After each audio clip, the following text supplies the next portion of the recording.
What is up, guys? Welcome back to the channel. Today's reaction video is the average American versus the average British person. How do they compare? It's a very short one. I have done this a very long time ago, but it's going to be an interesting one for you, isn't it? Yeah. You can see the main differences. So let's get straight into it. Smash that like button if you enjoy this kind of content. The more you guys hit that like button and let us know in the comments, you go through them all the time, don't you? I'm also looking at them as well. The more we know you want to see it, so we'll do more of it. So let us know in the comments and smash that like button. Subscribe as well. Like, we're getting... Again, I keep saying this over the past few videos because we're pre-recording like 40 videos for over Christmas, aren't we? Because we're away for about 20 days. We potentially could be on 50k. We potentially couldn't be. We might not be. Might be. If we are, if we're not, who cares? Thank you so much for the support. If we're past that, like, what is going on? You know what I mean? But just thank you so much, and we'd seriously appreciate if you guys hit that subscribe button. Now, average American versus the average British person, what we got? Let's go. Two of the closest allies in the world today are the United States of America and the United Kingdom of Great Britain, with both countries considering their bilateral partnership to be the strongest of bonds. The British-American bloodline runs deep, with millions of Americans identifying themselves as having either English, Scottish, Welsh, or Scotch-Irish ancestry. Given these close ties, we thought it would be fun to compare these two powerful nations in this episode of the infographic show, The Average American versus the Average Brit.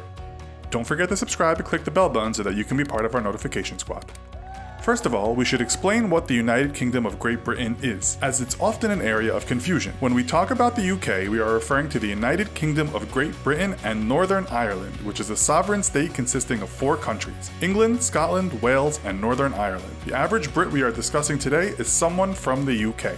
In terms of ancestral relations, according to a Census Bureau American Community Survey, nearly 27 million people identified as being part English, over 5.5 million said Scottish, about 5 million said Scotch-Irish, and nearly 2 million said Welsh. Although Irish and German Americans make up larger portions of the US public, it's thought there are a lot more Americans that have Brit blood flowing through their veins but no longer consider themselves being anything other than a full-blooded American. With this in mind, we'll start with some comparisons of a physical nature. The average Brit stands just a fraction taller than the average American, with the BBC lately reporting that the average man in the UK is now 5 feet 10 inches and the average woman is 5 feet 5 inches. American men average 5 feet 9.5 inches and American women 5 feet 3.5 inches. Both countries are... Yeah, for a woman, to be fair, you average. You're about 5'5", aren't you? Yeah. Very small. Well, it is very small. You're just very tall.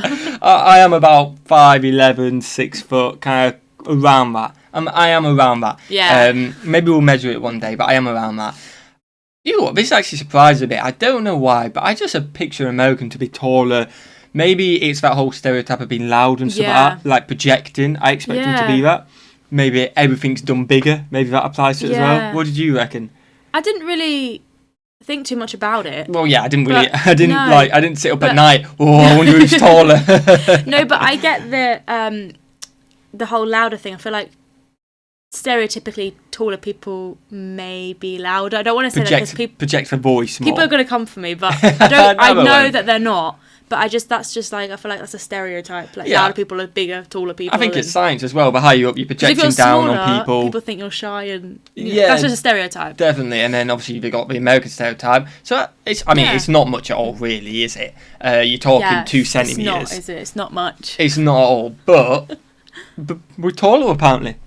Yeah, I'm taller than someone. Not so well proportioned when compared to other more developed nations, with a new report from the Institute of Health Metrics and Evaluation stating that the USA is in 18th place on the world's most obese nations list. Only Egypt was the other populous nation in the top 20 countries, which was filled mostly by countries in the South Pacific. The UK, however, might also need to get in shape, with reports stating that obesity is a national tragedy, and that by 2025, the UK will be the fattest country in Europe. According to this... Wow. Okay. Again, I just want to say, I feel like everyone has an obesity problem. Yeah. It's not just America. I know a lot of people kind of point at America. Yeah, but actually there's obese people in the UK Everyone's got their own problems with that. Centers for Disease Control and Prevention's latest report, the average American male is now 195.7 pounds, and the average woman is 168.5 pounds. The average British man is 186.2 pounds, and the average woman is 154 pounds. That's actually mental, because I'm probably only about 65. Yeah. I'm way below the woman average. Eat anything normal. So I don't eat much. You need to to be eat fair. more. That's sweet. But I think I am only about 65, 66 kg, which is mental to think when you look at them averages. It is.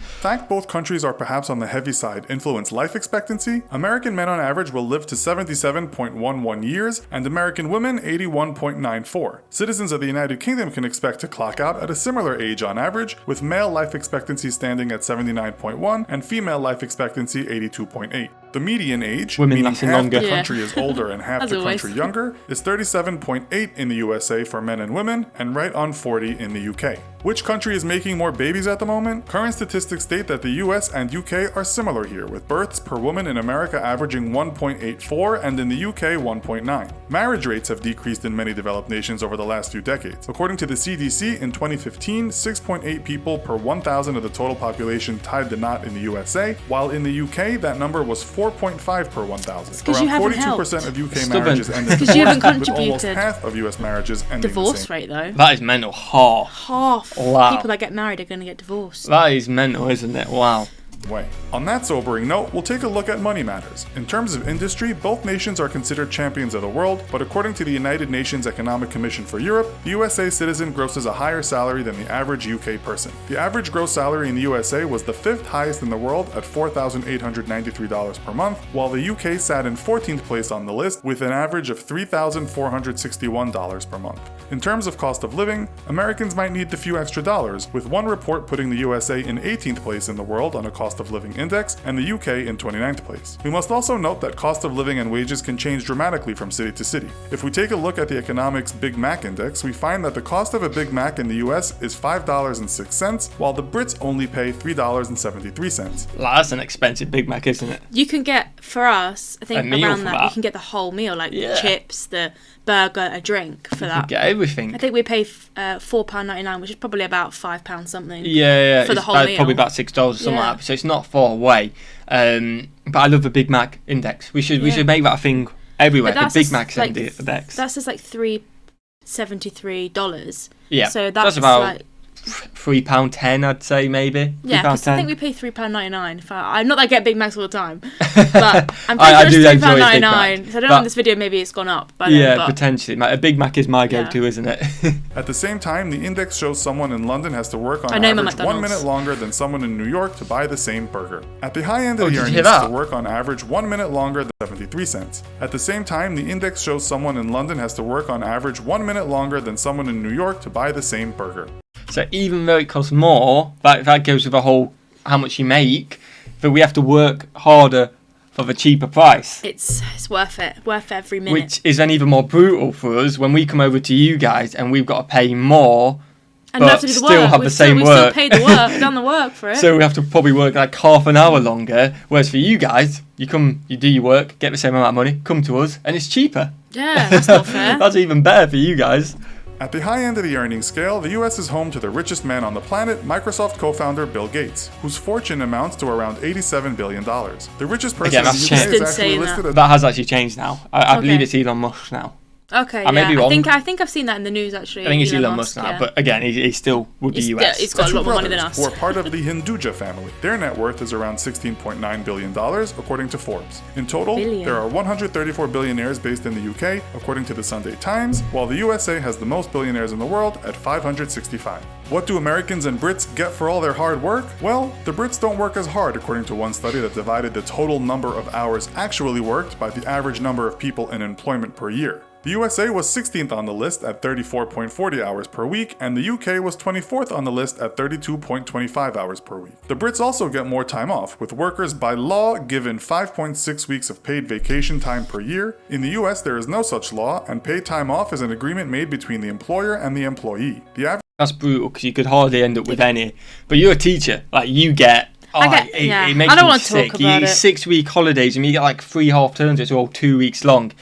I get, how many do I get? I get 25. I get 25 days. So work it out as you can, and that's weekdays, not weekends. That's just 5 weeks. I don't know why. I don't know why. I just thought you guys can work it out. It's just 5 weeks. 7 weeks in the summer. I get a half term in October, which is a week. I get 3 at Christmas. 1 week in February. 2.5 weeks at Easter, a week in May. Like, stop depressing us, because even that depresses me, and I get 5 weeks. Yeah, but I work hard. It must depress you guys. I need my little breaks. But I do work most of the holidays. Days off in the US is said to be about 10 days, with that number increasing with the number of years in a certain job. The UK has less public holidays, though, at 8 days, with the US enjoying 10 national public holidays. In Jersey, Americans may different. work harder, but they also seem to be getting more for their buck. While the British public have been dealing with drastically increasing property prices, they also live in very small abodes. Studies have found that Britain's houses on average are some of the smallest in Europe at around 818 square feet. American citizens on average can enjoy much larger living areas, with the average house size being around 2,160 square feet. That's mental. I just love the typical look. I just love the whole look of it. I just love that it's so, I feel like, not all of them, but the ones like I've seen, and I feel like they're just higher and they're just so much bigger. They are. It's facts, because they just look better than ours as well. Ours are so boring. You get more space for your money, so fair play. The US also has more in terms of vehicle ownership. America is third on the list of number of vehicles owned per 1,000 people at 797, excluding motorcycles and anything else on two wheels. The UK lies in 34th place on the same list with 500. We have a lot better transport, though, don't we? That makes sense. Yeah, our public transport's better. We have really good public transport. Yeah. Trains to everywhere. Again, it's because it's smaller. Yeah, but and they're cheap as well, aren't they, trains? Yeah, they're cheap, so that explains the difference. 119 vehicles per 1,000 people. Rising property prices, expensive cars. What does this mean in terms of borrowing money? Household debt statistics, which is measured by all money owed to financial institutions, whether it be for a house or a BMW, has both the UK and the US in the top 10 countries of the world. For 2016, the UK was in 6th place on the household debt list, and the US not far behind in 7th place. UK citizens looking for a higher education and a good start in life might also have to take on a lot of debt before they actually embark on a career. While much of Europe enjoys a free ride or low-cost higher education, England is now said to be the most expensive place in the world to get a college degree. The latest report states that professionals attending an English university can expect annual tuition to be $11,715 compared to the $9,410 Americans pay on average per year. I wouldn't on even average, mind, the class of 2016 in the USA owed around $37,172 in loans, while students graduating from a university in England could expect to owe as much as something in the region of $40,000 to $55,000. Scotland, Wales, and Northern Ireland all have cheaper university tuition fees, or no tuition fee for Scottish people studying in Scotland. Students may still have to borrow to study, though, with a recent report by the Student Loans Company stating the average student debt in Northern Ireland and Scotland was around $26,000 and $15,000 respectively. The Welsh have part of their tuition fees paid for by the Welsh government, but students still rack up debts on average of around $24,000. UK citizens may take some comfort in matters of healthcare, with most costs covered by Britain's National Health Service. Americans are not so fortunate, with an article in The Atlantic this year stating that more than a quarter of Americans said that someone in their household was struggling to pay off crushing medical debts. That is my one fear about visiting the US. Yeah, that's why we always make sure we have the highest travel insurance. Yeah, just because, the bills are ridiculous. I imagine, it's ridiculous for you guys, so I imagine for somebody travelling in, it's going to be insane as well. That is something which has always scared me a little bit again. Yeah, it's not compared to the US, but Jersey is separate from England. Doesn't have the NHS. Jersey doesn't have NHS. So we don't. If you're Jersey born, you don't pay for surgeries and things like that, but you do have to pay for your doctor's bill. And your prescriptions and things, but again, nothing on your level. Your main things, like your hundreds of thousands. You're talking £100 or something, aren't you? Ridiculous. I'm pretty sure I watched this documentary. I think it was an American program, and to have skin-to-skin contact with your child once it's born, you have to pay $50 for that. Right, really? Oh, or they won't give it to you. Let us know in the comments if you've ever experienced that. But that is mental side of it. Again, I know our NHS technically isn't free because it gets paid in taxes. Yeah. But it's a hell of a lot cheaper. It's a better way to pay it, isn't it? Yeah. Definitely. With that, we come to the end of today's show. That is the end of it as well. I hope you guys have enjoyed it. That was a good one, wasn't it? I like that one, yeah. A quick little good one where you can have a little bit of a laugh and compare. And like I said, it's different to my initial reaction because we've had a chat, different opinions and stuff like that, so I've enjoyed it as well. Smash that like button, guys. Smash that subscribe button if you're new and there. Would seriously appreciate it. And have a fantastic day, guys. Peace.